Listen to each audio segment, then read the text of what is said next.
Mahanadi serial எபிசோடில் என்ன நடக்க போகுதுங்கிறத இந்த வீடியோவில் பார்க்கலாம். நம்ம விஜய் வந்து ஒரு வேலை விஷயமா வந்து ஃபோனில் சர்ச் பண்ணிகிட்டு இருக்காரு. அந்த நேரம் பார்த்து நம்ம காவேரி வந்து என்னங்க பண்ணிகிட்டு இருக்கீங்க அப்படிங்கிறாங்க.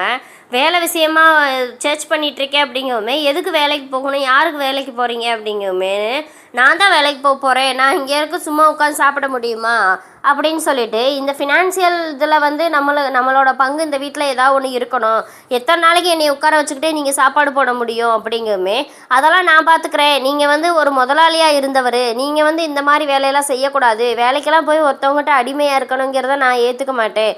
ஏன்னா கஷ்டப்பட்டு கொஞ்சம் கொஞ்சமாக முன்னேறவங்களுக்கு அது ஒன்றும் தெரியாது. ஆனால் ரொம்ப வாழ்க்கையில் பிறந்ததுலேருந்தே நல்ல ஒரு நிலையில் இருந்துட்டு இப்போ கீழே இறங்கணுன்னா அது எவ்வளோ கஷ்டம்னு தெரியும்.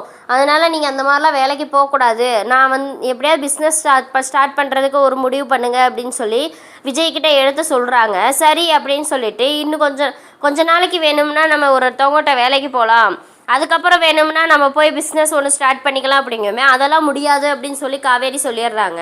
இங்கே வந்து நிவீனுக்கும் யமுனாவுக்கும் ஒரு பிரச்சனை வருது. நம்ம யமுனா வந்து சாப்பாடை கூப்பிட்றாங்க நிவீனை.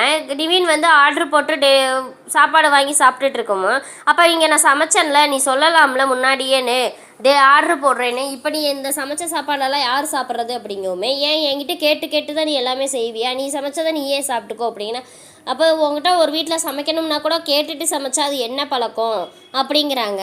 உடனே வந்து உண்மையிலே நீ இப்படி பண்ணி தப்பு பண்ணிக்கிட்டே இருக்கிற, நீ என்னை பற்றி எதுவுமே யோசிக்கவே மாட்டேற அப்படின்னு சொல்லி யமுனா வந்து நிவீன் கூட சண்டை போடுறாங்க. உண்மையிலே வந்து காவேரி வளர்கிற குழந்தை, வயிற்றில் வளர்கிற குழந்தை வந்து விஜயோட தானா அப்படின்னு சொல்லி சந்தேகம் வந்துடுது. சந்தேகம் வந்து கேட்கவுமே நிவீனுக்கு வந்து ரொம்ப கோவம் வந்து பிடிச்சி அடிச்சிடுறாங்க. அடிக்கிச்சிட்டு அவங்க கோச்சிட்டு போயிடுறாங்க. இங்கே என்னடானா நம்ம சாரதா வந்து குமரனுக்கு கால் பண்ணி மாப்பிள்ளை வரும்போது கொஞ்சம் ஸ்வீட் வாங்கிட்டு வாங்க அப்படிங்கமே, சரிங்கத்த அப்படின்னு சொல்கிறாங்க. உடனே கங்காவுக்கு கொஞ்சம் பொறாமையாயிருது.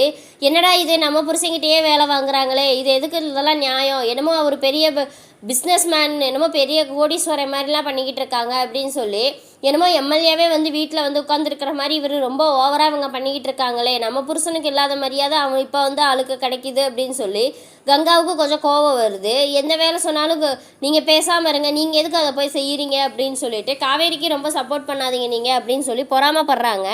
அந்த நேரம் பார்த்து நம்ம யமுனாவும் வந்து என்னக்கா அப்படிங்க, மாமா எங்கேயோ கிளம்பிட்டாரு அப்படிங்குமே, அம்மா இப்போ தான் ஃபோன் பண்ணி இந்த புதுசாக வந்திருக்காருல, வீட்டில் வந்து உட்காந்துருக்காருல துரை, அவருக்கு வந்து ஸ்வீட் வாங்கிட்டு வர, ஸ்வீட் இல்லாமல் சாப்பிட மாட்டாராம், அதனால் வாங்கிட்டு வர சொல்லிச்சு அப்படின்னு சொல்கிறாங்க. என்னமோ பெரிய முதலாளியே வந்து உட்காந்த மாதிரி அவங்க இது பண்ணிக்கிட்டு இருக்காங்க அப்படின்னு சொல்லி கங்கா வந்து யமுனாட்ட சத்தம் போடுறாங்க.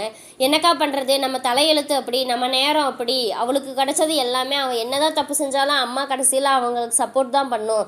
அது மாதிரி தான் இப்போ மருமங்க விஷயத்துலேயே அந்த மாதிரி தான் பண்ணுது. குமரன் மாமாவுக்கும் நிவீனுக்கும் இல்லாத மரியாதை இப்போ விஜய்க்கு கிடைக்கிது. அதே மாதிரி நம்ம 2 பேர்த்துக்கும் இல்லாத ஒரு இது அவங்க பாசம் அவங்க காவேரிக்கு கிடைக்கிது. இதுதான் நம்மளோட கெட்ட நேரம் அப்படிங்கிறது அப்படின்னு சொல்லி யமுனாவை ஏற்றி விடுறாங்க. பரவாயில்ல, உனக்கு ஆண் குழந்தை பிடிக்குமா பெண் குழந்தை பிடிக்குமான்னு சொல்லி கேட்கும்போது, எனக்கு அப்பாவே பையனாக வந்து பிறக்கணும்னு எனக்கு ஒரு ஆசையாக இருக்குது, அப்பா பேரே வைப்பேன் அப்படிங்கவுமே, இல்லைக்கா நீங்கள் 2 பேருமே கன்சீவாக இருக்கீங்க, அந்த நேரம் அப்படி பார்த்தா காவேரிக்கு தான் அப்பா வயிற்றில் வந்து பிறப்பாரே தவிர உனக்கு வரமாட்டார் அப்படின்னு சொல்லுவோம். அதுவும் உண்மை தான். என்னதான் இருந்தாலும் நம்ம வந்து ஒரு 2வது பட்சம் தான் அவங்களுக்கு. என்னதான் இருந்தாலும் காவேரி தான் அம்மாவுக்கும் அப்பாவுக்கும் பெருசு அப்படின்னு சொல்லி இது பண்ணுறாங்க. ரொம்ப பொறாமையில் இது பண்ணுறாங்க. அதுக்கப்புறம் சாரதா வராங்க. விஜய் வந்து சாரதாட்ட சொல்கிறாங்க, அத்தை நீங்கள் வந்து என்னோடய அம்மா இடத்துலேருந்து நீங்கள் என்னை பார்த்துக்கிறீங்க, எனக்கு அது ரொம்ப சந்தோஷமாக இருக்குது. இனிமேல் நான் ஏதோ தெரியாமலோ தப்பு பண்ணால் என்னை 4 அடி அடிச்சுருங்க, ஆனால் வந்து என்கிட்ட பாசத்தை மட்டும் காட்டாமல் இருக்காதீங்க, ஏன்னா நான் உங்களை வந்து அம்மா ஸ்தானத்தில் வச்சு தான் நானும் பார்க்குறேன் அப்படின்னு சொல்லவுமே, அதெல்லாம் ஒன்றும் இல்லை தம்பி, நீங்கள் அதெல்லாம் ஒன்றும் கவலைப்படாதீங்க, இனிமேல் உங்கள் மேலே எனக்கு எந்த கோவமே வராது அப்படின்னு சொல்கிறாங்க. அதுக்கப்புறம் விஜயும் காவேரியும் ரொம்ப பேசிட்டு நல்லா சந்தோஷமாக இருக்காங்க. நீ இதுக்கப்புறம் என்ன நடக்க போகுதுங்கிறத வந்து அடுத்த வீடியோவில் பார்க்கலாம். இந்த வீடியோ பிடிச்சதா மறக்காமல் லைக் பண்ணுங்கள், சப்ஸ்கிரைப்